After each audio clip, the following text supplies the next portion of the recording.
2025년 9월 4일 조지아주 현대차 LG 배터리 공장 한국인 집단 구금 사건. 미국 측 불법 체류자 한국인 332명을 체포했다. 하지만 알고 보니 99%가 합법 체류자, 즉 최소 315명 이상의 합법 신분이었다. 당시 미국 언론의 기사 내용이었어요. 이 사건의 피해자는 무자비하게 묶여 줄줄이 이송당한 한국인 기술자들이었죠. 모두 미국 공장을 건설하기 위해 파견된 정식 비자를 발급받은 노동자들이었습니다. 그들이 현장에서 정식 비자가 있다고 절규해도 무참히 무시당한 그날의 조지아에서 무슨 일이 있었는지 알려드리겠어요. 이야기 들어가기 전에 대한민국을 응원하는 넥스트 코리아를 위해 구독과 좋아요 한 번씩 부탁드려요. 안녕하세요. 저는 미국 무브 동아시아 쪽 차관보에서 근무하고 있는 샘 테넌트입니다. 저는 그날도 출근하기 위해 일찍 일어나 기분 좋게 커피 머신을 작동시켜 맛있는 토스트와 브런치를 먹고 있던 중이었어요. 가볍게 토스트를 한 입 베어 문 순간 제 핸드폰으로 전화가 울렸습니다. 평소라면 아무렇지 않았을 텐데 그날만큼은 이상하게 몸이 차갑게 식었더랬죠. 저는 불안한 손으로 전화를 받았어요. 그리고 너머에는 다급하게 조기 출근을 하라는 상사의 목소리가 들렸습니다. 얼핏 들은 내용은 제정신이 아니었어요. 조지아 공장의 한국인 집단 체포. 아찔해지는 상황에 저는 초조하게 자차를 몰았습니다. 그리고 만난 상황실은 그야말로 지옥이었죠. 국무부 상황실에 도착한 순간 저는 완전히 다른 세계에 들어선 기분이었습니다. 평소에는 정적이 흐르던 사무실이 마치 전쟁터를 방불케 할 정도로 혼란스러웠거든요. 여기저기서 울리는 전화벨 소리, 급하게 오가는 직원들의 발소리, 그리고 긴급하게 속삭이는 목소리들이 뒤섞여 있었어요.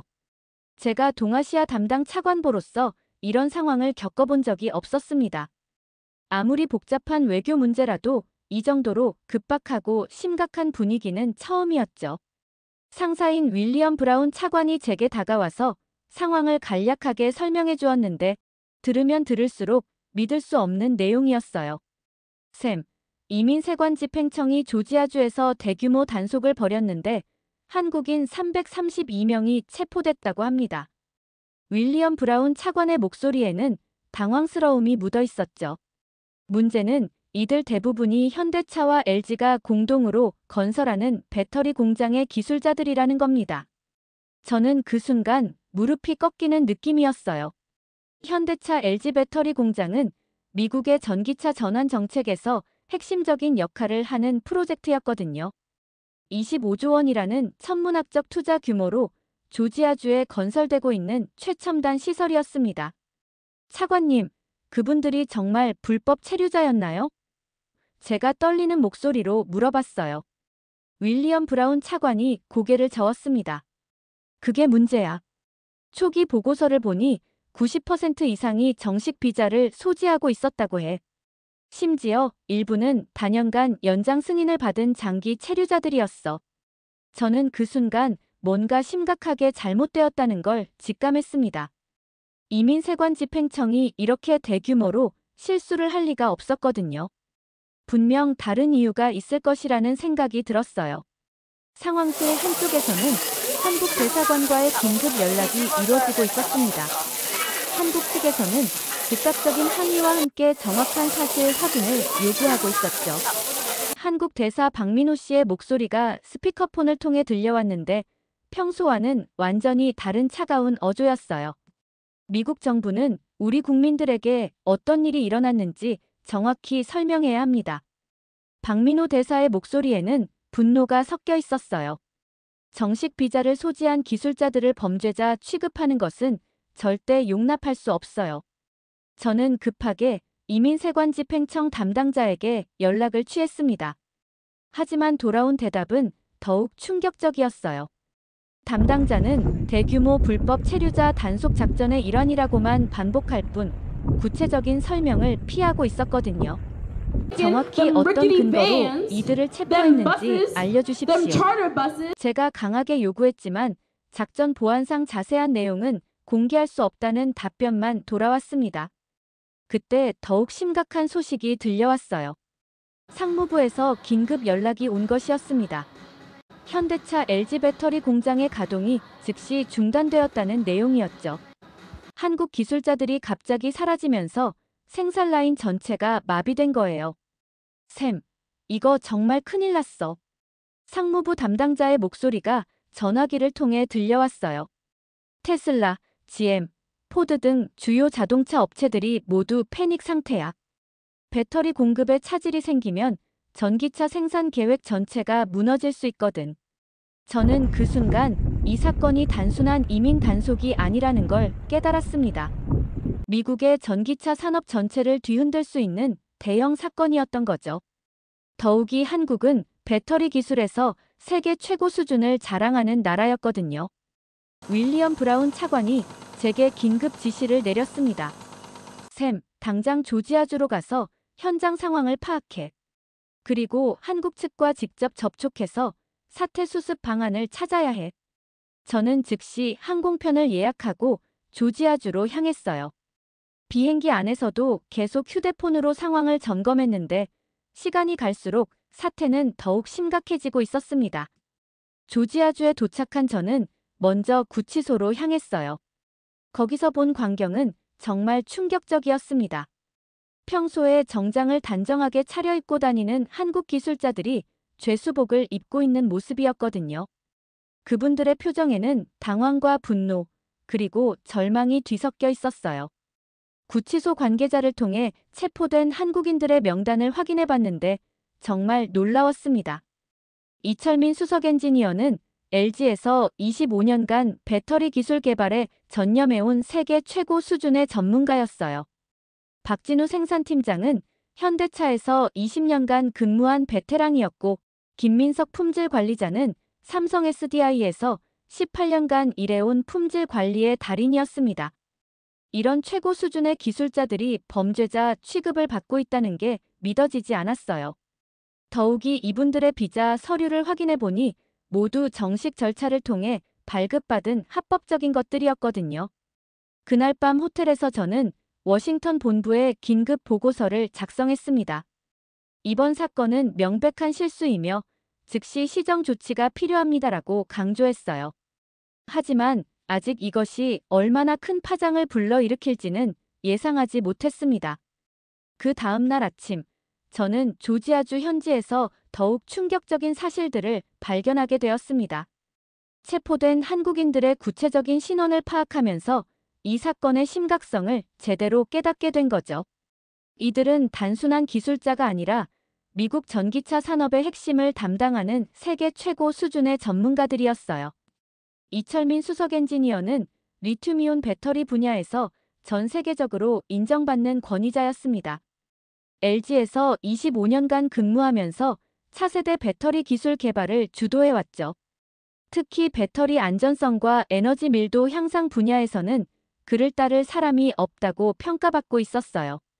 이철민 씨가 개발한 특허만 해도 300여 건에 달했습니다. 박진우 생산팀장도 마찬가지였어요. 현대차에서 20년간 근무하면서 대량 생산 시스템 구축의 전문가로 성장했죠.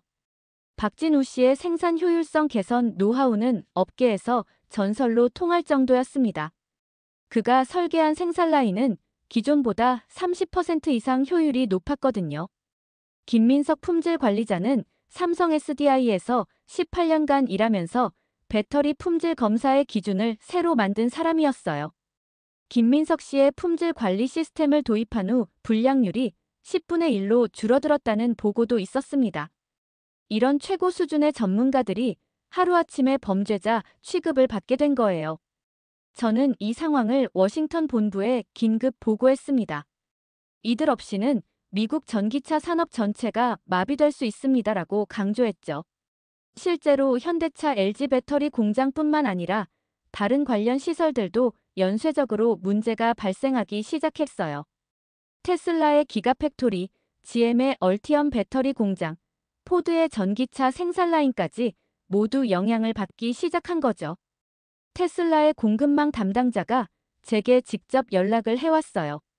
샘 차관보님, 이 상황이 계속되면 테슬라의 모델 Y 생산에 심각한 차질이 생길 수 있습니다. 담당자의 목소리에는 절박함이 묻어 있었어요. 한국 배터리 기술자들의 노하우 없이는 품질 관리가 불가능해요. GM에서도 비슷한 연락이 왔습니다. 한국 기술자들이 개발한 배터리 관리 시스템이 없으면 우리 전기차 볼트의 안전성을 보장할 수 없습니다. GM 담당자가 급하게 말했어요. 이미 예약 주문이 10만 대가 넘는데 생산이 중단되면 어떻게 해야 하나요? 포드도 마찬가지였어요. 포드의 전기차 라이트닝 픽업 트럭 생산이 무기한 연기될 수 있다는 소식이 전해졌습니다. 이 모든 상황이 하루 만에 벌어진 거예요. 저는 급하게 한국 대사관을 방문했습니다. 박민호 대사님과의 면담에서 한국 정부의 입장을 직접 들을 수 있었어요. 박민호 대사님의 표정은 그 어느 때보다 심각했습니다. 샘 차관보님, 이번 일은 정말 용납할 수 없습니다. 박민호 대사님이 단호한 목소리로 말씀하셨어요. 우리 국민들이 합법적으로 미국에 체류하면서 미국 경제 발전에 기여하고 있는데 이런 대우를 받는다니 말이 안 됩니다. 박민호 대사님은 더욱 구체적인 한국 정부의 입장을 전해주셨어요. 서울에서는 이미 전세기 파견을 결정했습니다. 우리 국민들의 안전과 명예를 지키는 것이 최우선이거든요. 저는 그 말을 듣고 정말 당황했어요. 전세기 파견이라는 건 한국 정부가 이 사건을 외교적 중대사로 간주하고 있다는 뜻이었거든요. 이런 조치가 취해지면 미국의 국제적 신뢰도에 심각한 타격을 줄 수 있었어요. 대사님, 혹시 협상할 여지는 없을까요? 제가 조심스럽게 물어봤어요. 박민호 대사님이 고개를 저으셨습니다. 이미 한국 국민들의 분노가 극에 달했어요. 온라인에서는 미국 제품 불매 운동까지 시작되고 있습니다. 정부로서는 강력한 조치를 취할 수밖에 없어요. 실제로 한국에서의 반응은 상상 이상으로 격렬했습니다. 한국 언론들은 연일 이 사건을 톱뉴스로 다뤘고 시민들의 분노는 날로 커져가고 있었어요. 특히 한국 네티즌들 사이에서는 미국이 우리를 무시한다는 여론이 급속도로 퍼지고 있었습니다. 한국 기업들의 반응도 즉각적이었어요. LG 구광모 회장이 긴급 성명을 발표했습니다. 우리 직원들의 인격과 명예가 보장되지 않는 곳에서는 더 이상 사업을 진행할 수 없다는 내용이었죠. 이는 사실상 25조 원 규모의 투자 중단을 의미하는 것이었어요. 현대차 정의선 회장도 비슷한 입장을 밝혔습니다. 우리 기술자들이 범죄자 취급을 받는 상황에서는 미국 투자를 재검토할 수밖에 없다고 발표했어요. 삼성 SDI와 SK이노베이션도 연이어 같은 입장을 표명했습니다. 저는 이런 소식들을 하나하나 워싱턴 본부에 보고하면서 정말 절망적인 기분이었어요. 하루 만에 미국의 전기차 산업 전체가 위기에 처한 상황이 된 거죠. 더욱이 이 모든 일이 명백한 실수에서 비롯된 것이라는 점이 더욱 참담했습니다. 그날 저녁 조지아주 지역 경제에 미치는 영향도 파악해봤어요. 현대차 LG 배터리 공장 건설이 중단되면서 직접적으로 영향을 받는 일자리가 2만 개가 넘었습니다. 간접적인 영향까지 포함하면 15만 개의 일자리가 위험에 처한 상황이었어요.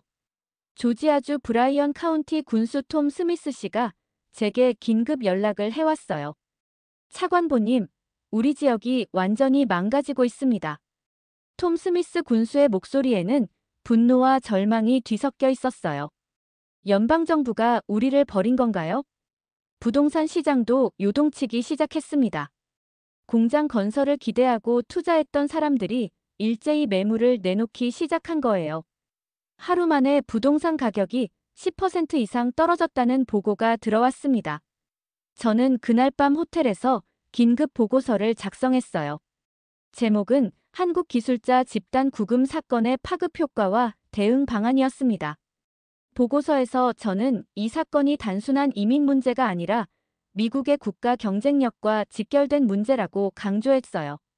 한국은 배터리 기술 분야에서 전 세계 시장의 40%를 차지하고 있으며 이들의 기술력 없이는 미국의 전기차 산업 목표 달성이 불가능합니다라고 적었죠. 즉각적인 시정 조치와 함께 한국 정부에 대한 적극적인 사과가 필요합니다. 하지만 워싱턴에서 돌아온 반응은 미지근했어요. 이민세관 집행청은 여전히 적법한 단속 작전이라는 입장을 고수하고 있었고, 트럼프 행정부는 불법 체류자에 대한 강력한 대응이라는 기존 정책을 변경할 의사가 없어 보였습니다.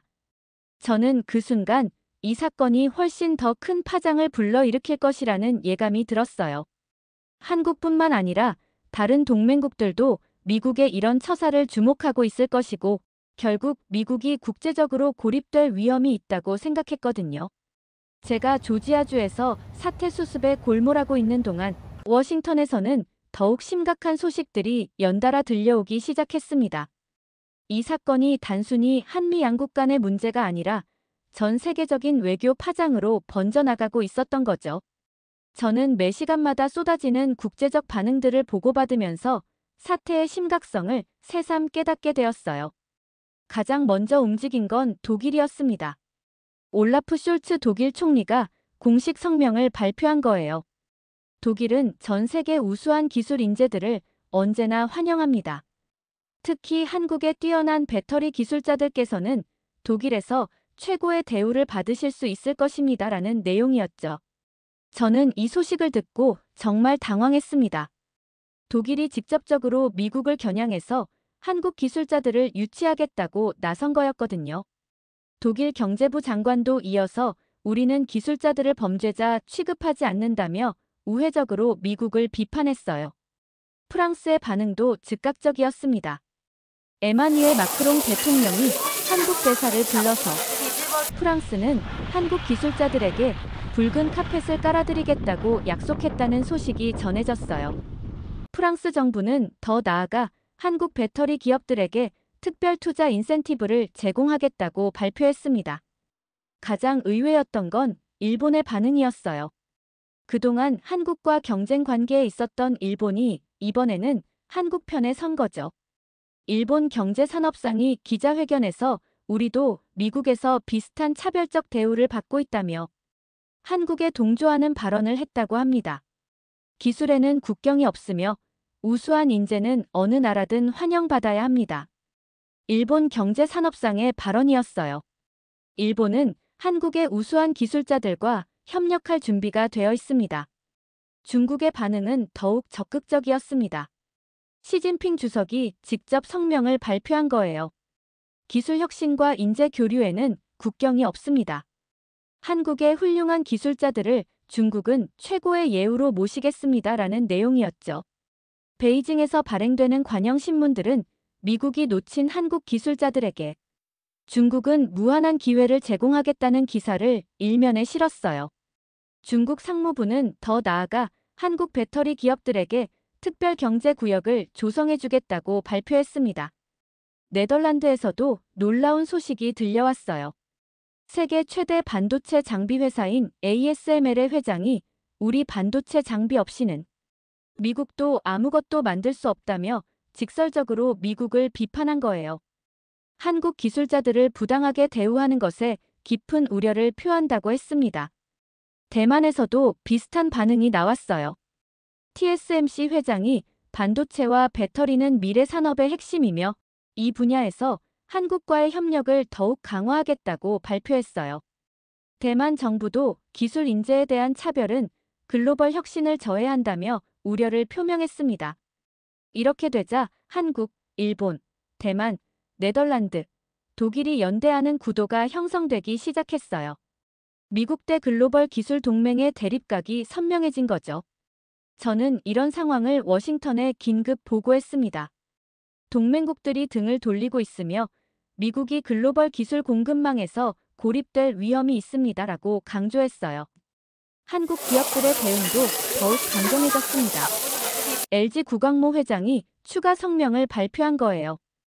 25조 원 규모의 모든 미국 투자를 전면 중단하며 유럽과 중국으로 투자처를 변경하겠다는 내용이었죠. 현대차 정의선 회장도 미국 조지아주와 엘라베마주의 모든 투자 계획을 재검토한다고 발표했어요. 삼성 SDI는 텍사스주 배터리 공장 건설을 무기한 연기한다고 했고 SK 이노베이션도 미국 내 모든 프로젝트를 중단한다고 발표했습니다. 이런 발표들이 나가자마자 월스트리트가 완전히 요동치기 시작했어요. GM 주가가 하루 만에 15%나 폭락했습니다. 포드는 12%, 테슬라도 10%나 떨어졌어요. 한국 배터리 기업들과의 협력 관계 때문에 연쇄 타격을 받은 거죠. 일론 머스크의 반응이 가장 직설적이었어요. 한국 배터리 없으면 테슬라도 없다. 정부는 현실을 직시해야 해라고 소셜미디어에 올린 거예요.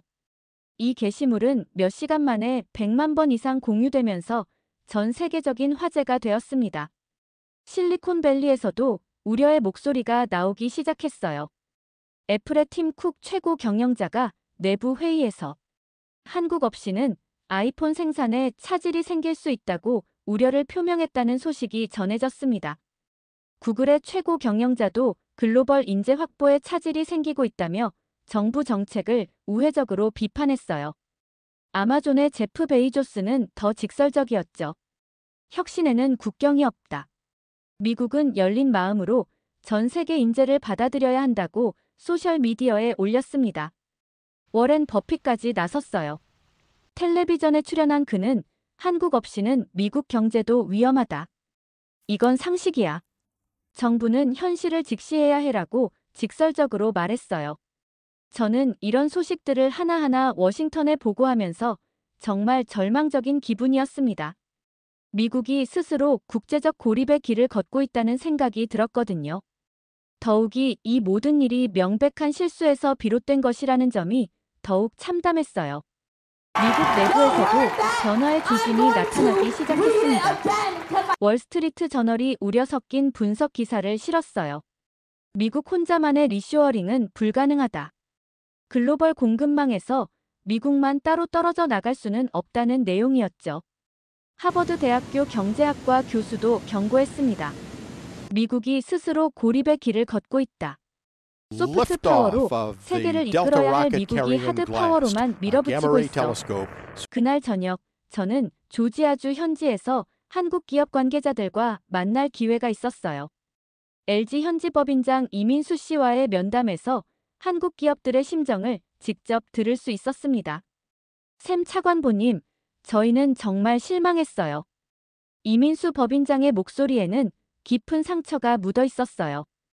25조 원을 투자해서 미국 경제에 기여하려고 했는데 우리 직원들이 범죄자 취급을 받다니 말이 안 됩니다. 현대차 현지 관계자도 비슷한 심정이었어요. 우리가 가져온 건 첨단 기술과 일자리였어요. 그런데 이런 대우를 받는다면 다른 나라로 갈 수밖에 없죠. 저는 그날 밤 호텔에서 또 다른 긴급 보고서를 작성했습니다. 제목은 글로벌 기술 동맹의 이탈과 미국의 고립 위험이었어요. 보고서에서 저는 이 사건이 미국의 국제적 위상에 치명적인 타격을 줄 수 있다고 경고했습니다. 현재 상황이 지속된다면 미국은 글로벌 기술 공급망에서 완전히 고립될 위험이 있습니다. 라고 적었어요. 동맹국들의 신뢰를 회복하기 위해서는 즉각적이고 근본적인 정책 변화가 필요합니다. 하지만 여전히 워싱턴의 반응은 미지근했어요. 정치적 체면 때문에 쉽게 입장을 바꿀 수 없다는 게 문제였죠. 저는 그 순간 이 상황이 더욱 악화될 것이라는 불길한 예감이 들었습니다. 국제적인 압박이 거세지는 가운데 저는 조지아주 현지에서 더욱 놀라운 변화를 목격하게 되었습니다. 미국 내부에서부터 이 사건에 대한 비판적인 목소리들이 하나둘씩 나오기 시작한 거죠. 특히 한국 기술자들과 직접 함께 일했던 미국인 동료들의 증언이 정말 충격적이었어요. 제가 현대차 LG 배터리 공장을 방문했을 때 만난 윌리엄 존슨 안전관리자의 이야기는 정말 감동적이었습니다. 윌리엄 존슨 씨는 50대 중반의 베테랑 안전 전문가로 30년간 다양한 산업 현장에서 일해온 경험이 있었어요. 샘 차관보님, 이철민 수석 엔지니어가 제 목숨을 구해준 일이 있었습니다. 윌리엄 존슨 씨가 떨리는 목소리로 말했어요. 지난달 배터리 셀 테스트 중에 과열로 인한 폭발 위험이 있었거든요. 그때 이철민 씨가 재빨리 상황을 파악하고 즉시 대피 지시를 내렸어요. 윌리엄 존슨 씨는 그때의 상황을 자세히 설명해 주었습니다. 저는 경험이 많다고 생각했는데 리튬이온 배터리의 열폭주 현상은 처음 겪어보는 거였어요. 이철민 씨가 아니었다면 정말 큰 사고가 날 뻔했습니다. 더욱 감동적인 건 그 이후의 일이었어요. 이철민 씨는 사고 후에 저를 따로 불러서 배터리 안전 교육을 해주셨어요. 한국어가 서툴러도 열심히 설명해 주시면서 동료의 안전이 가장 중요하다고 하시더군요. 용접 기술자 로버트 스미스 씨의 증언도 마찬가지였습니다. 로버트 스미스 씨는 25년간 용접 분야에서 일해온 숙련공이었는데 박진우 생산팀장에 대해서는 정말 감사한 마음을 갖고 있었어요. 박진우 팀장 없으면 우리 공장 못 돌린다는 게 사실입니다. 로버트 스미스 씨가 단호하게 말했어요. 알루미늄 배터리 케이스 용접은 정말 까다로운 작업인데 박진우 씨가 개발한 기법은 혁신적이었어요. 로버트 스미스 씨는 구체적인 예를 들어 설명해 주었습니다. 기존 방식으로는 불량률이 3% 정도였는데 박진우 씨 방법을 사용하니까 0.1%까지 떨어졌어요. 이런 분이 범죄자라니 정말 말이 안 됩니다. 전기 시스템 엔지니어 마이클 데이비스 씨도 비슷한 경험을 했다고 했어요. 김민석 품질 관리자의 검사 시스템은 정말 예술 수준이었어요. 미세한 결함까지도 놓치지 않는 정밀함이 있었거든요. 이런 현장 증언들을 들으면서 저는 이 사건의 부당함을 더욱 절감하게 되었습니다. 이들은 단순히 일하러 온 외국인이 아니라 미국 산업 발전에 핵심적인 기여를 하는 소중한 파트너들이었거든요. 하지만 가장 감동적이었던 건 한국 전쟁 참전 용사들이 나서기 시작한 것이었습니다. 89세의 찰스 워커 할아버지가 지역 텔레비전에 출연한 일은 정말 큰 화제가 되었어요. 나는 89세의 나이로 여기 서 있습니다. 찰스 워커 할아버지의 목소리는 떨렸지만 힘이 있었어요. 75년 전 한국에서 함께 싸웠던 전우들을 생각하며 말씀드립니다. 우리는 동맹을 이렇게 대해서는 안 됩니다. 찰스 워커 할아버지는 한국 전쟁 당시의 기억을 생생하게 들려주었습니다. 영하 40도의 추위와 굶주림 속에서도 한국 사람들은 우리를 도와주었어요. 그들의 집을 내주고 마지막 남은 음식까지 나눠주었죠. 우리는 생사를 함께하는 전우였습니다. 이 인터뷰 영상이 온라인에 올라가자 하루 만에 100만 조회수를 넘어섰어요. 댓글란에는 할아버지 말씀이 맞다. 동맹을 이렇게 대하면 안 된다는 반응들이 쏟아졌습니다. 찰스 워커 할아버지의 증언을 본 다른 참전 용사들도 하나둘씩 나서기 시작했어요. 81세의 조지 밀러 할아버지는 한국 전쟁 때 내 목숨을 구해준 한국군 병사가 있었다며 눈물을 흘렸습니다. 그 은혜를 평생 잊을 수 없습니다. 조지 밀러 할아버지의 목소리에는 감정이 묻어 있었어요. 지금 구치소에 있는 한국 기술자들을 보면 그때 그 전우가 떠올라요. 우리가 이래도 되는 건가요? 78세의 윌리엄 존슨 할아버지도 가세했습니다. 한국에서 같이 싸운 미군과 한국군은 하나였어요. 같은 참호에서 밥을 나눠 먹고 서로의 목숨을 구해줬죠. 그런 나라 사람들을 범죄자 취급한다니 말이 안 됩니다. 참전 용사회에서도 공식 성명을 발표했습니다. 한국 전쟁에서 함께 피를 흘린 혈맹을 이렇게 대할 수 없다. 우리는 한국 기술자들의 석방을 요구한다는 내용이었죠. 이런 참전 용사들의 목소리는 특히 보수층에게 큰 영향을 미쳤습니다. 지금까지 불법은 불법이다라며 강경한 입장을 보였던 사람들도 동맹국에 대한 예의는 지켜야 한다며 입장을 바꾸기 시작했어요. 저는 이런 변화를 워싱턴에 보고했습니다. 여론이 급변하고 있으며 참전 용사들의 증언이 보수층 마음까지 움직이고 있습니다라고 강조했어요. 현장 노동자들의 움직임도 주목할 만했습니다. 로버트 존슨 안전관리자가 주도한 우리의 선생님들을 석방하라 운동이 소셜미디어를 통해 확산되기 시작한 거예요. 우리 한국 선생님들을 풀어주세요라는 구호가 지역을 넘어 전국으로 퍼져나갔습니다. 현장 노동자들이 하나둘씩 자신들의 경험을 온라인에 공유하기 시작한 거죠. 이철민 팀장은 제게 아버지 같은 분입니다. 용접공 제임스 톰슨이 인터넷에 올린 글이었어요. 그분 덕분에 저는 더 나은 기술자가 될 수 있었어요. 그런 분이 감옥에 있다는 게 믿어지지 않습니다. 전기 기술자 마이클 데이비스도 사진 공유 사이트에 박진우 씨와 함께 찍은 사진을 올리며 진정한 동료를 석방하라는 메시지를 남겼습니다.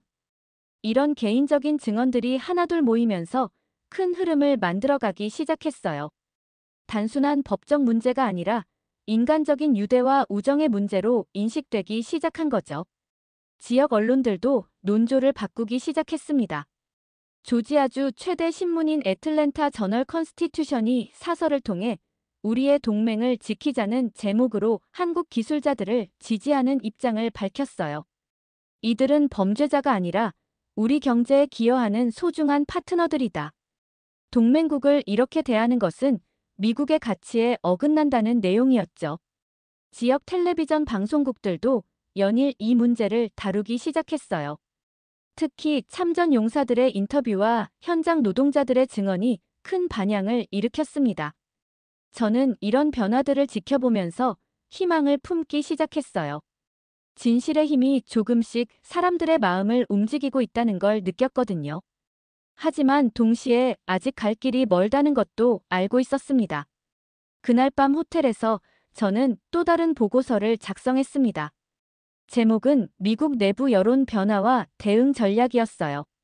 보고서에서 저는 현장의 생생한 증언들을 상세히 기록하고 이러한 변화가 정책 결정에 미칠 영향을 분석했습니다. 참전 용사들의 증언과 현장 노동자들의 호소가 여론 변화의 핵심 동력이 되고 있습니다라고 적었어요. 이러한 흐름을 무시한다면 정치적으로 큰 대가를 치를 수 있습니다. 미국 내부의 여론 변화가 일어나는 가운데 저는 이 사건이 미국 경제에 미치는 파괴적인 영향을 직접 목격하게 되었습니다. 단순히 한국 기술자들의 인권 문제를 넘어서 미국 전체의 경제적 기반이 흔들리고 있다는 걸 깨달았어요. 조지아주에서 시작된 파장이 전국으로 확산되면서 상상도 못했던 규모의 경제적 손실이 발생하고 있었거든요. 제가 파악한 경제적 피해 규모는 정말 충격적이었습니다. 조지아주만 해도 하루에 1억 달러의 손실이 발생하고 있었어요. 현대차 -LG 배터리 공장 건설이 중단되면서 직접적으로 영향을 받는 일자리가 2만 개, 간접적인 영향까지 포함하면 15만 개의 일자리가 위험에 처한 상황이었습니다. 조지아주 브라이언 카운티 군수 톰 스미스 씨와의 면담에서 지역 경제의 참상을 생생하게 들을 수 있었어요. 차관보님, 우리 지역이 완전히 망가지고 있습니다. 톰 스미스 군수의 목소리에는 분노와 절망이 뒤섞여 있었어요. 3년 전부터 현대차 -LG 공장 유치를 위해 얼마나 노력했는지 아십니까? 톰 스미스 군수가 계속 말했어요. 세금 감면부터 인프라 구축까지 모든 걸 투자했는데 이제 모든 게 물거품이 되었어요. 구체적인 수치를 들어보니 더욱 심각했습니다. 지역 부동산 시장이 하루 만에 15%나 폭락했고 건설업체들은 연쇄적으로 파산 위기에 몰렸어요. 공장 건설을 위해 투자했던 중소기업들이 일제히 자금난에 시달리고 있었거든요. 부동산 중개업자 데이비드 브라운 씨가 제게 찾아와서 하소연했어요. 차관보님, 투자자들이 완전히 패닉 상태예요. 매물은 쏟아지는데 사려는 사람이 없어요. 현대차 LG 공장이 정말 중단되면 이 지역 부동산은 끝장이에요. 건설회사 사장 마크 존슨 씨의 상황도 비슷했습니다. 우리 회사 직원 절반을 해고해야 할 상황이에요. 현대차 -LG 프로젝트가 우리 매출의 70%를 차지했었거든요. 이런 상황이 계속되면 회사 문을 닫아야 할지도 몰라요. 하지만 정말 충격적이었던 건 전국적인 경제 파급 효과였습니다. 실리콘밸리에서부터 월스트리트까지 모든 곳에서 우려의 목소리가 나오기 시작한 거예요. 워렌 버핏이 텔레비전에 출연해서 한 발언은 정말 파격적이었습니다. 한국 없이는 미국 경제도 위험하다. 이건 상식이야. 정부는 현실을 직시해야 해. 워렌 버핏의 직설적인 발언이었어요. 배터리 기술에서 한국이 세계 1위인데 그 나라와 싸우는 게 말이 되나?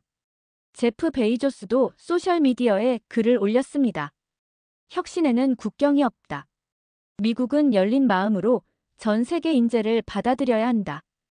아마존 창립자의 이런 발언은 큰 파장을 일으켰어요. 테슬라 주가가 연일 폭락하자 일론 머스크의 반응은 더욱 격렬해졌습니다. 한국 배터리 없으면 테슬라도 없다. 이게 현실이야. 정치쇼 그만하고 현실을 바라라고 연이어 소셜미디어에 올렸어요. 애플의 팀 쿡 최고 경영자도 내부 회의에서 한국 배터리 기업들과의 협력 중단은 아이폰 생산에도 영향을 줄 수 있다고 우려를 표명했다는 소식이 전해졌습니다. 구글의 최고 경영자는 더 직접적이었어요. 글로벌 인재 확보에 차질이 생기고 있다. 이는 미국의 기술 경쟁력에 심각한 타격을 줄 것이라고 공개적으로 비판했습니다. 월스트리트의 반응도 즉각적이었어요. GM 주가가 연일 폭락해서 일주일 만에 20%나 떨어졌습니다. 포드는 18%, 테슬라도 15%나 하락했어요. 미국 자동차 업계 전체가 패닉 상태에 빠진 거죠.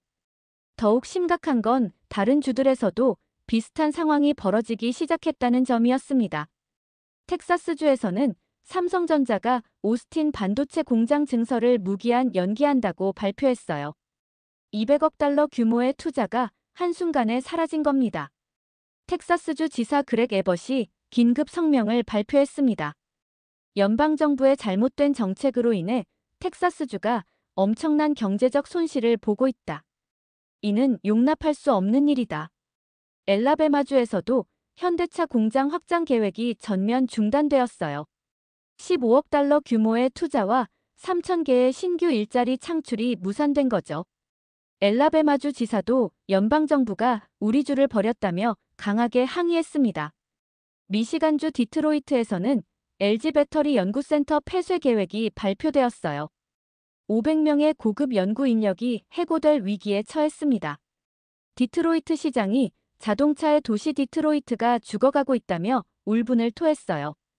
이런 상황들을 하나하나 파악하면서 저는 정말 절망적인 기분이었습니다. 한국 기술자 332명의 잘못된 체포가 이렇게 큰 파장을 불러일으킬 줄은 꿈에도 몰랐거든요. 저는 이런 경제적 피해 상황을 워싱턴에 긴급 보고했습니다. 실리콘밸리까지 우려를 표명하며 정부 정책에 반대 목소리를 내고 있다고 강조했어요. 이는 단순한 이민 문제가 아니라 국가 경제의 근간을 흔드는 문제가 되었다고 경고했습니다. 하지만 가장 충격적이었던 건 금융시장의 반응이었어요. 한국 관련 투자 펀드들이 연쇄적으로 손실을 보기 시작했고, 이는 미국 연기금과 고험 회사들에게까지 영향을 미쳤습니다. 뉴욕의 한 대형 투자은행 애널리스트가 제게 말했어요.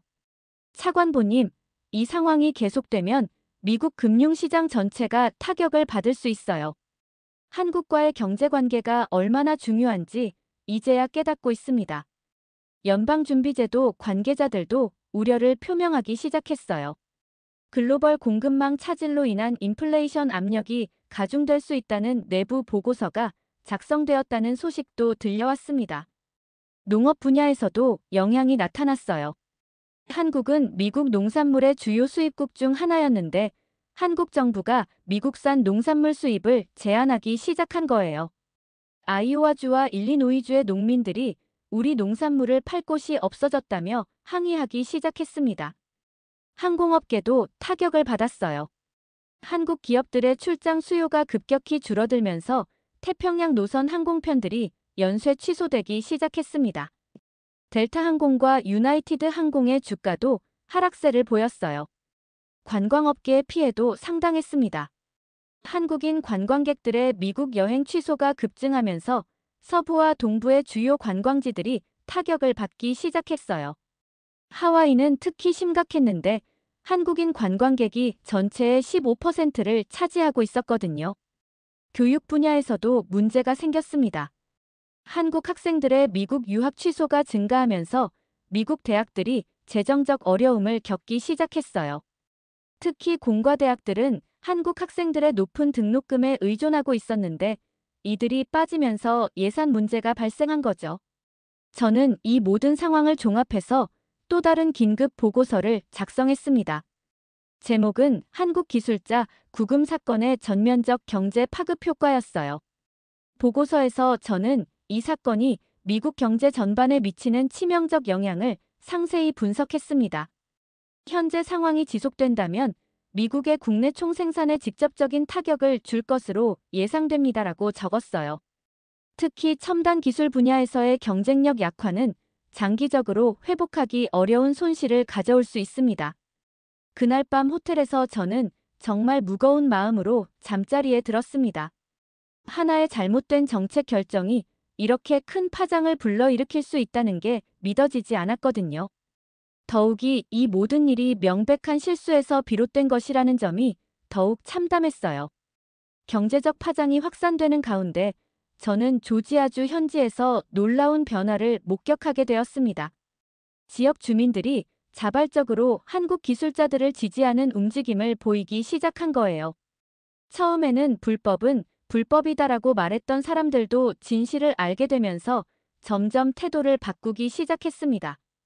가장 감동적이었던 건 미국인 노동자들이 직접 나서서 우리 선생님들을 석방하라는 대규모 시위를 조직한 것이었어요. 로버트 존슨 안전관리자와 마이클 데이비스 용접공이 주도한 이 시위에는 수백 명의 미국인 노동자들이 참여했습니다.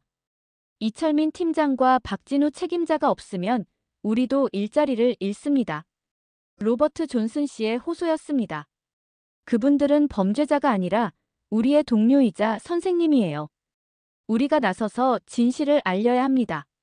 시위 현장에는 한국 기술자들을 석방하라, 우리의 선생님들을 돌려달라는 피켓들이 가득했어요. 저는 구치소 앞에서 벌어진 이 시위를 직접 지켜보면서 정말 감동받았습니다. 참전 용사들도 휠체어를 타고 나와서 함께했어요. 찰스 워커 할아버지를 비롯한 10여 명의 참전 용사들이 태극기와 성조기를 함께 들고 있는 모습이 특히 인상적이었습니다. 한미동맹은 피로 맺어진 것이라고 적힌 현수막도 있었어요. 한국계 미국인들도 대거 참여했습니다. 한국계 미국인 의사 데이비드 김 씨가 시위에서 한 연설이 특히 화제가 되었어요. 저의 할아버지도 한국 전쟁을 겪으셨습니다. 미군 덕분에 살아남을 수 있었다고 늘 말씀하셨어요. 데이비드 김 씨의 목소리에는 감정이 실려 있었어요. 그런 은혜를 잊지 않고 저는 미국에서 의사가 되어 이 나라를 위해 일하고 있습니다. 지금 구치소에 있는 분들도 마찬가지예요. 지역 교회에서도 목소리를 내기 시작했습니다. 브라이언 카운티 제1침례교회의 존 스미스 목사님이 주일 설교에서 이 문제를 언급한 거예요. 이웃을 내 몸같이 사랑하라고 성경에 나와 있습니다. 존 스미스 목사님의 설교였어요. 그런데 우리가 동맹국에서 온 사람들을, 그것도 우리 지역 경제에 기여하는 사람들을 범죄자 취급하는 게 과연 옳은 일일까요? 이 설교는 지역 사회에 큰 반향을 일으켰습니다. 종교적 가치와 인도주의적 관점에서 이 문제를 바라보는 사람들이 늘어나기 시작한 거죠. 지역 고등학교에서도 변화가 있었습니다. 브라이언 카운티 고등학교의 학생회가 한국 기술자들을 지지한다는 성명을 발표한 거예요. 학생회장 에밀리 존슨 양은 학교에서 한국 전쟁과 한미 동맹에 대해 배웠는데 동맹국 사람들을 이렇게 대하는 건 잘못된 것 같다고 말했어요. 우리 부모님들도 일자리 때문에 걱정하고 계시는데 이 문제가 빨리 해결되었으면 좋겠습니다. 젊은 세대의 이런 목소리는 지역 사회에 신선한 충격을 주었습니다. 기성세대들도 다시 한번 생각해보게 되는 계기가 된 거죠. 지역 신문인 브라이언 카운티 헤럴드도 논조를 바꾸기 시작했습니다. 처음에는 법 집행 당국의 정당한 조치라고 보도했던 신문이 지역 경제 위기를 전면에 내세우기 시작한 거예요. 편집장 마이클 톰슨 씨는 사설을 통해 법도 중요하지만 현실도 봐야 한다며 우리 지역의 미래가 걸린 문제라고 강조했습니다. 지역 상인들도 하나둘씩 한국 기술자들을 지지하는 목소리를 내기 시작했어요. 동네 마트 사장 수잔 데이비스 씨는 한국 분들이 정말 예의 바르셨다며 그분들이 범죄자라니 믿을 수가 없다고 말했습니다. 수잔 데이비스 씨는 특히 이철민 수석 엔지니어와의 에피소드를 자세히 들려주었어요. 어느 날 그분이 한국 과자를 사려고 오셨는데 저희 가게에는 없었거든요. 그랬더니 며칠 후에 직접 한국 과자를 가져와서 나눠주시더라고요. 미국 친구들도 한국 맛을 알았으면 좋겠다면서요. 호텔 사장 캐서린 브라운 씨도 비슷한 경험을 했다고 했어요. 한국 기술자들이 정말 정중하고 예의 바르셨어요. 항상 고맙다고 인사하시고 호텔 시설을 깨끗하게 사용하시더군요. 이런 개인적인 경험담들이 하나둘 모이면서 지역 여론이 서서히 바뀌기 시작했어요. 한국 기술자들이 단순한 외국인 노동자가 아니라 지역 사회의 일원이었다는 걸 사람들이 깨닫기 시작한 거죠. 저는 이런 변화를 워싱턴에 보고했습니다. 단순한 이민 문제가 아니라 인도주의적 위기로 번졌으며 여론조사 결과 65% 이상이 석방을 요구하고 있다고 강조했어요.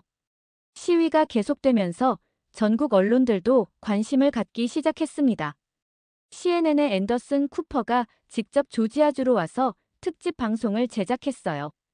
동맹국 기술자들을 범죄자 취급한 미국 정부라는 제목으로 방송된 프로그램은 높은 시청률을 기록했어요.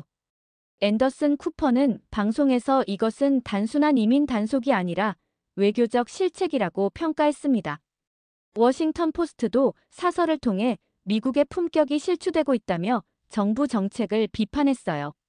세계 최강국이 동맹국 기술자들을 이렇게 대하는 것이 과연 옳은 일인가라는 제목의 사설이었죠. 뉴욕타임스는 더 나아가 트럼프 행정부의 이민 정책이 경제와 외교에 미치는 악영향이라는 심층 기사를 실었습니다. 내부 문서들과 증언들이 자세히 다뤄졌어요. 이런 주류 언론들의 보도가 이어지자 여론이 서서히 변하기 시작했습니다. 온라인 댓글들도 처음엔 불법이니까 당연하다고 생각했는데 자세히 알고 보니 아니었네. 동맹국을 이렇게 대하면 안 되지 같은 반응들이 늘어났어요. 여론조사 결과도 변화를 보여주기 시작했어요. 조지아주 주민의 65%가 한국 기술자들을 석방해야 한다고 답했습니다. 전국 단위로도 58%가 같은 의견이었어요. 더욱 중요한 건 공화당 지지층에서도 52%가 석방에 찬성한다는 결과였어요. 참전 용사들의 증언과 현장 노동자들의 호소가 보수층의 마음도 움직인 거죠. 공화당 내부에서도 균열이 나타나기 시작했습니다. 조지아주 출신 공화당 하원 의원이 처음으로 정부 정책을 비판하고 나선 거예요. 332명의 한국 기술자를 구금하는 것이 국가 안보에 도움이 된다고요? 이건 우리 경제의 자해 행위입니다. 그 의원의 발언은 파장이 컸습니다.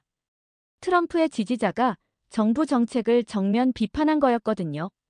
텍사스주 출신 상원 의원도 한국은 우리의 중요한 동맹국이다.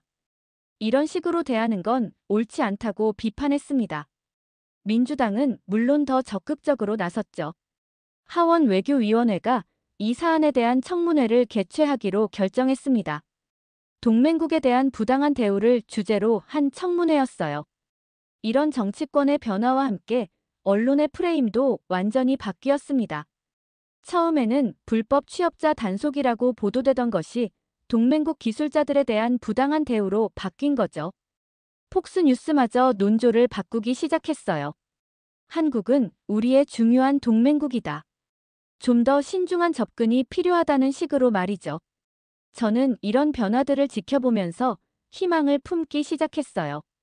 진실의 힘이 조금씩 사람들의 마음을 움직이고 있다는 걸 느꼈거든요. 하지만 동시에 아직 결정적인 변화는 일어나지 않았다는 것도 알고 있었습니다. 그날 밤 호텔에서 저는 또 다른 보고서를 작성했습니다. 제목은 지역사회 각성과 전국적 여론 변화였어요. 보고서에서 저는 현장에서 목격한 감동적인 변화들을 상세히 기록했습니다. 참전 용사들의 증언과 현장 노동자들의 호소, 그리고 지역 종교계의 지지가 여론 변화의 핵심 동력이 되고 있다고 적었어요. 이러한 변화를 정책에 반영하지 않는다면 더 큰 정치적 위기를 맞을 수 있다고 경고했습니다. 지역사회의 각성이 확산되면서 워싱턴에서도 마침내 움직임이 나타나기 시작했습니다. 하원 외교위원회에서 동맹국에 대한 부당한 대우를 주제로 한 청문회 개최가 확정된 거예요. 저도 주요 증인으로 출석하게 되었는데 이 청문회가 사태의 전환점이 될 것이라는 예감이 들었습니다. 청문회 당일 저는 워싱턴으로 돌아가서 의회 청문회장에 들어섰어요. 수많은 카메라와 기자들, 그리고 방청석을 가득 메운 사람들의 시선이 집중되어 있었습니다. 위원장이 첫 질문을 던지는 순간부터 분위기가 심상치 않았어요. 샘 테넌트 차관보님, 이번 사건의 본질이 무엇이라고 생각하십니까? 위원장의 질문이었습니다. 이것은 단순한 이민 단속이 아닙니다. 제가 분명히 답했어요. 정치적 실적을 위해 무고한 동맹국 국민들이 희생된 사건입니다. 더 중요한 것은 이들이 범죄자가 아니라 미국 경제에 기여하는 소중한 인재들이라는 점입니다. 민주당 의원들은 저를 지지하는 질문들을 했고 공화당 의원들도 예상보다 우호적이었어요. 특히 조지아주 출신 의원들은 지역 경제 회복을 강조하며 빠른 해결책을 촉구했습니다.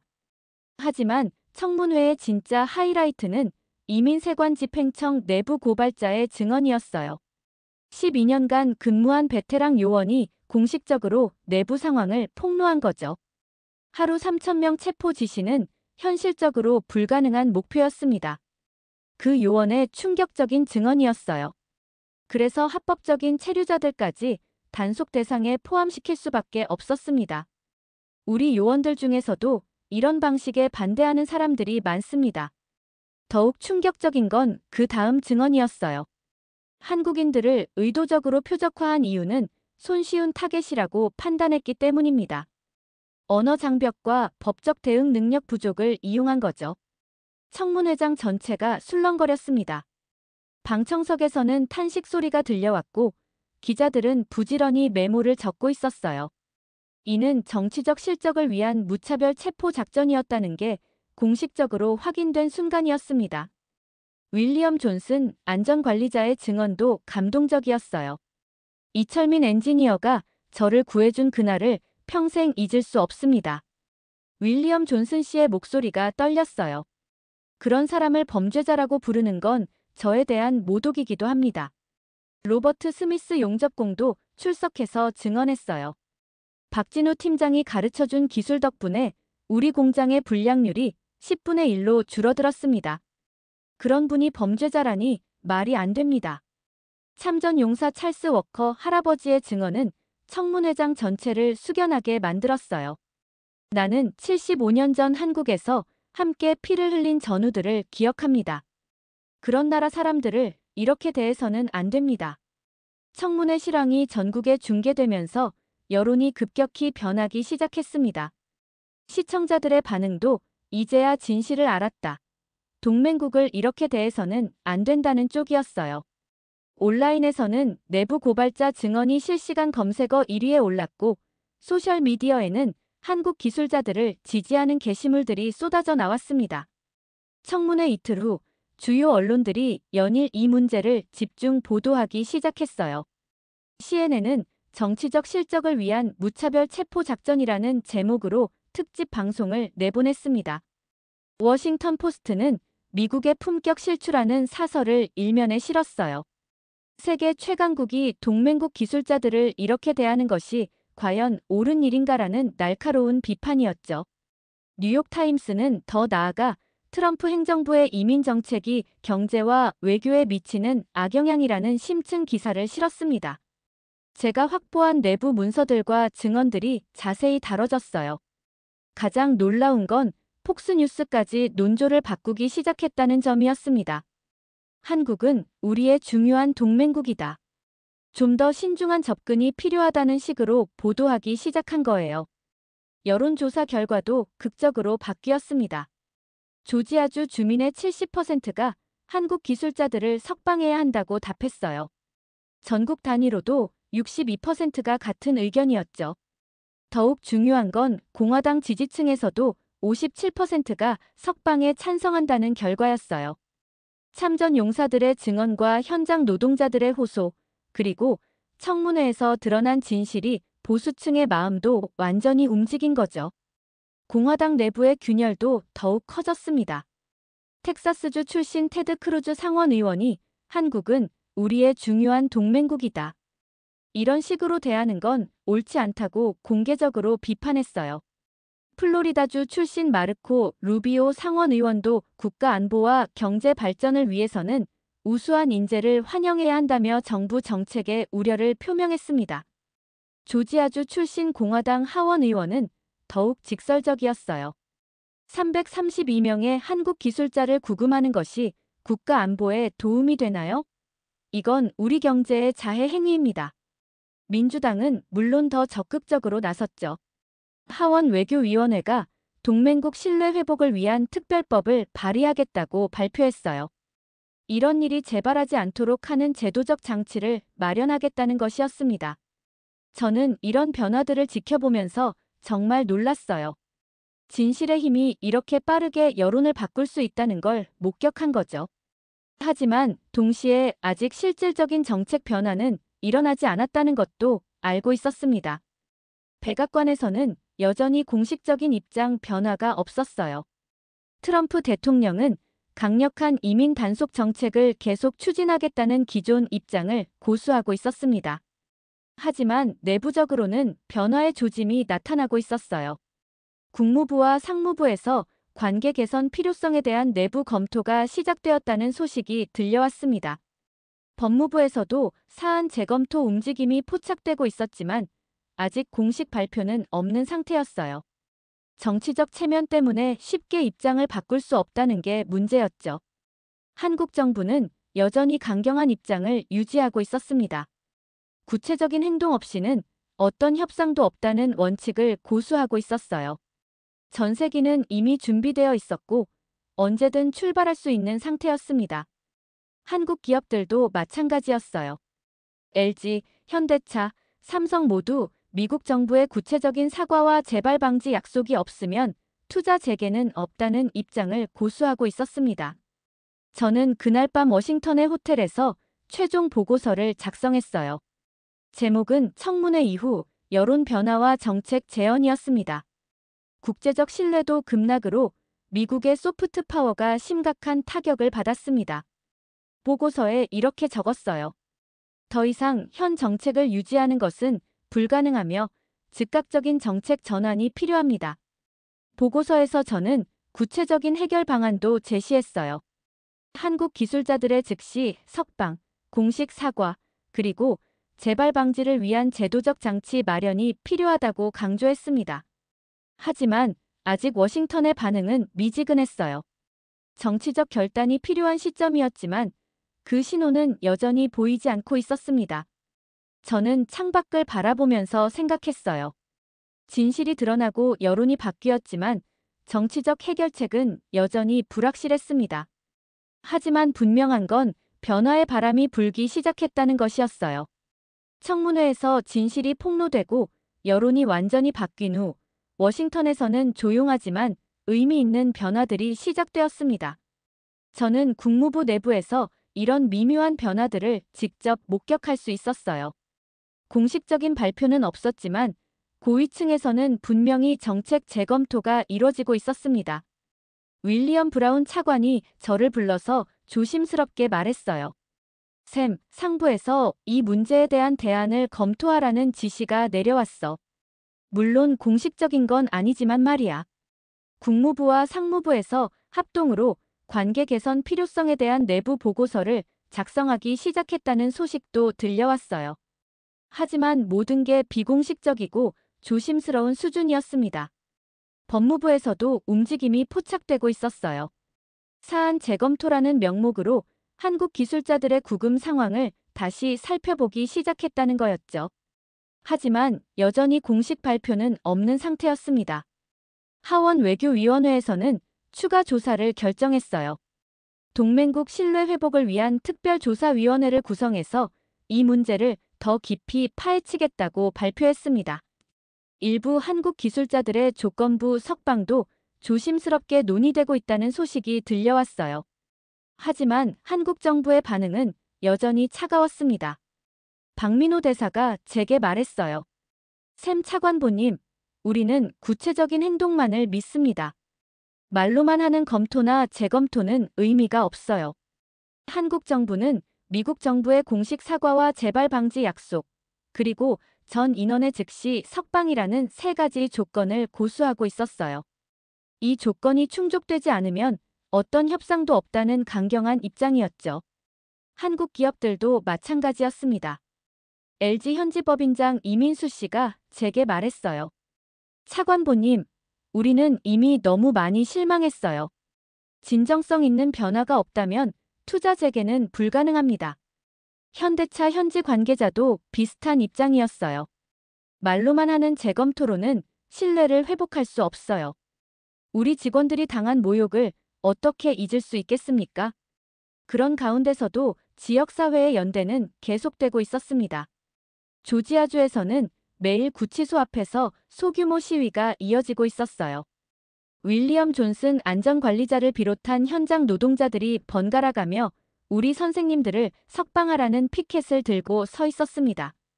참전 용사들도 계속 목소리를 내고 있었어요.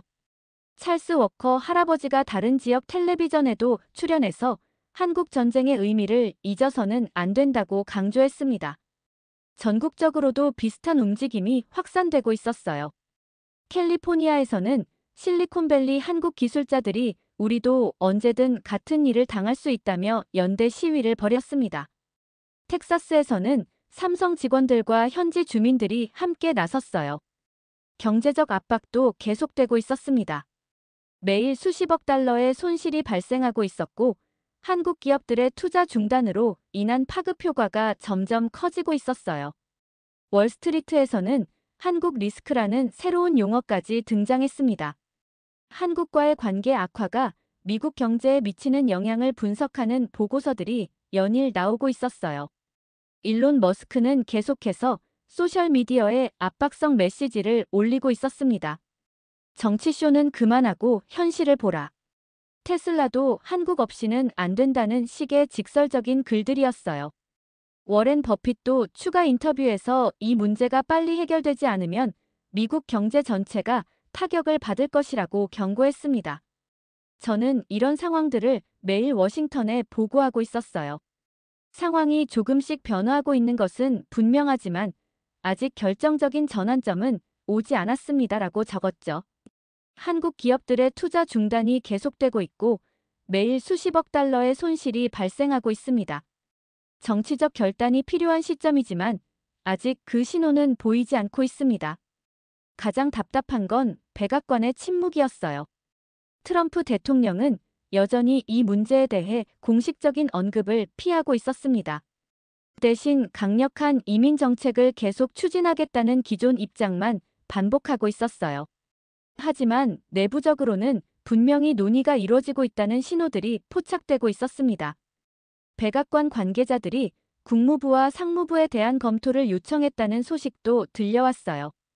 일부 공화당 의원들도 백악관에 압박을 가하기 시작했습니다. 특히 한국 기업들의 투자가 많은 주 출신 의원들이 경제적 손실을 더 이상 감당할 수 없다며 빠른 해결을 촉구하고 있었어요. 그럼에도 불구하고 구체적인 정책 변화는 여전히 나타나지 않고 있었습니다. 정치적 체면과 이념적 신념 때문에 쉽게 입장을 바꿀 수 없다는 게 문제였죠. 한국에서는 국민들의 분노가 더욱 커지고 있었어요. 미국 제품 불매 운동이 본격화되고 있었고 반미 시위도 곳곳에서 벌어지고 있었습니다. 한국 정부로서는 더욱 강경한 입장을 취할 수밖에 없는 상황이었어요. 국제사회의 시선도 계속 차가웠습니다. 독일, 프랑스, 일본 등 주요 동맹국들이 한국 편에 서면서 미국의 외교적 고립은 더욱 심화되고 있었어요. 저는 그런 가운데서도 희망의 징조들을 포착하려고 노력했습니다.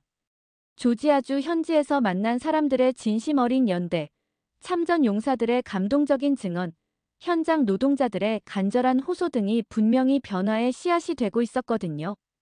어느 날 저녁 워싱턴의 호텔에서 저는 마지막 일기를 썼습니다. 상황이 조금씩 변화하고 있는 것은 분명하지만 아직 결정적인 전환점은 오지 않았다. 한국 기업들의 투자 중단이 계속되고 있고 매일 수십억 달러의 손실이 발생하고 있다. 정치적 결단이 필요한 시점이지만 아직 그 신호는 보이지 않는다. 하지만 분명한 것은 진실의 힘이 사람들의 마음을 움직이고 있다는 점이다. 참전 용사들의 증언, 현장 노동자들의 호소, 지역사회의 연대가 만들어낸 변화는 결코 헛되지 않을 것이다. 이 이야기는 아직 끝나지 않았다. 한국 기술자들과 미국 동료들 사이에 생긴 진정한 우정만은 확실하다. 이것이 양국 관계 회복의 씨앗이 될 수 있을지 아니면 더 큰 갈등의 시작이 될지는 앞으로 지켜봐야 할 일이다. 그러나 분명한 것은 사람의 마음을 움직이는 진실의 힘이 결국 승리할 것이라는 믿음이다. 정치적 계산보다는 인간적 가치가, 단기적 이익보다는 장기적 우정이 더 중요하다는 걸 이번 사건을 통해 배웠다. 창밖으로 워싱턴의 야경이 보였습니다. 저는 내일 또 어떤 변화가 있을지 기대하면서도 동시에 불안한 마음으로 잠자리에 들었어요. 이 이야기의 결말은 아직 쓰여지지 않았지만 진실과 정의를 향한 사람들의 열망만큼은 확실했습니다.